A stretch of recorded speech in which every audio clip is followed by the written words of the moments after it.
What the hell? Did they just hang up on you? Yep. That was annoying. I had to have them when I was on the phone with the bank the other day.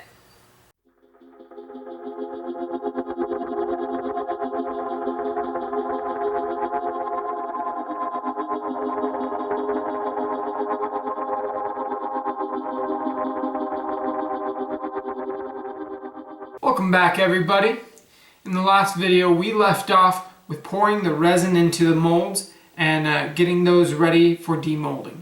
So we'll go ahead and jump over to the demolding, show you guys what happened, and in the meantime, I'll just go over some of the issues we had with the resin portion of it, and just kind of go over some of the things we could have done to mitigate those and whatnot. So let's go ahead and jump right into it. First things first, with the little coaster mold that we were just trying to figure out, one of the things we had a problem with was it was rather uneven. I think that was nature of when we pushed the silicone down onto that plate. It didn't quite level out evenly, so we'll probably have to work with that one a little bit more to get it just right and precise. But again, not the end of the world. That one was more of just a test piece more than anything.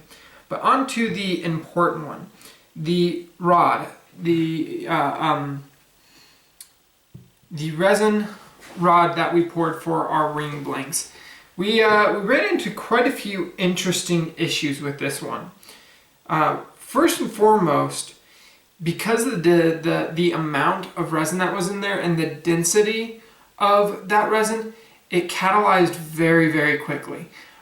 So it got to the point where it was getting hard within about 30 minutes, whereas this is 48-hour resin, so it should have been hard within maybe 24 hours, but because of the heat, because of the amount, it catalyzed almost instantly. So consequently, there was a lot of bubbles in it. And then another strange thing we had, and I think it's due to the fact that it catalyzed so quickly and hardened so quickly, is we actually had separation of pigment. So the pigment looks like it rose to the top level, and so majority of our pigment is actually in the top half of our piece. It made for a very cool looking piece, but if we were trying to get through and through pigments, this is going to cause a problem. So we'll still be able to turn it, we'll still be able to have fun with it and make some rings out of it, but there's just a few little issues that came up, but nothing we can't work around. As for the little ring mold, the little ring mold came out flawlessly. The pieces of wood came out just impeccably. The resin came out beautifully on it, so I am very, very pleased with how the ring molds came out. Off camera, I actually went ahead and made up a second one, partly because we ran into a few issues with our ring, which we'll get into a little bit later on. So that's all we have for the resin itself. So we'll go ahead and show you a couple pictures of what the finished demolded products actually looked like. And then we'll go ahead and pop them on the lathe, get them turning, and show you what we can come up with.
Alrighty, so we are finished with our rings here, guys.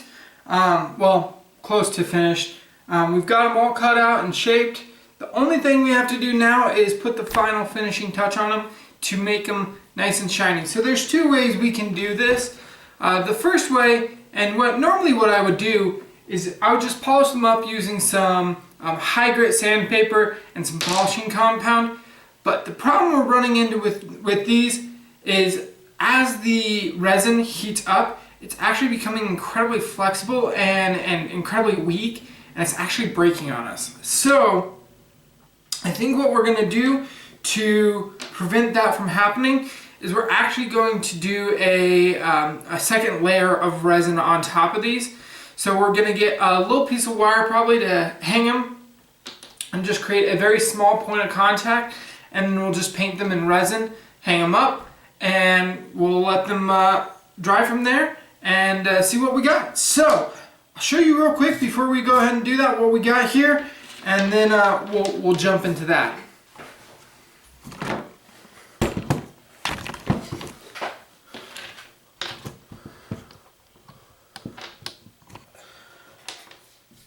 Alright guys, so we got 4 rings here, 3 of which turned out, 1 did not.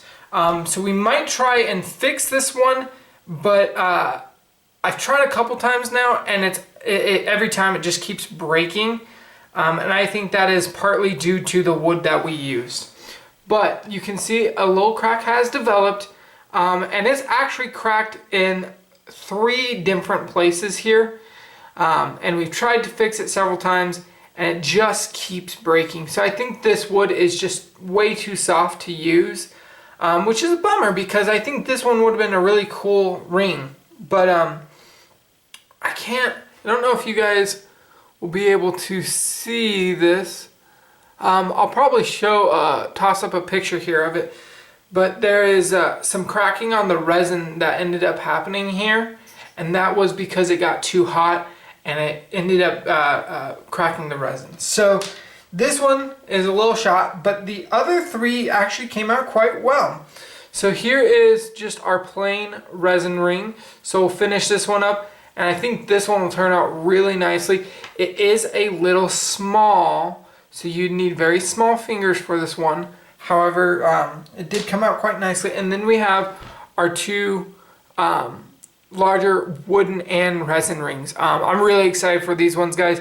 I think these ones will come out really, really nice. So let's go ahead and jump into cleaning them up and getting them looking real nice.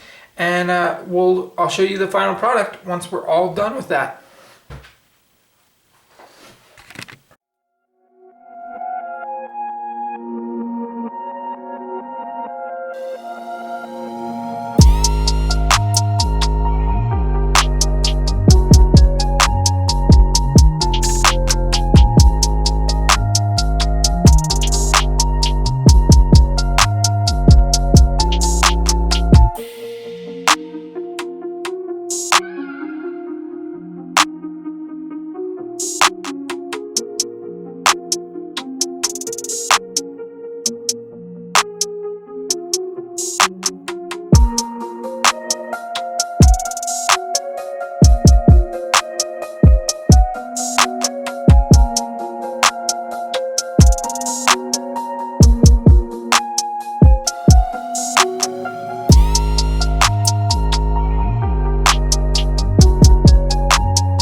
Hey guys, thanks for watching.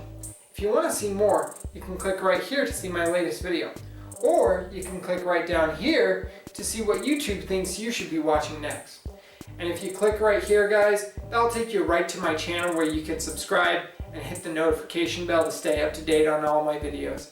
Thanks again, guys. And as always, happy projects.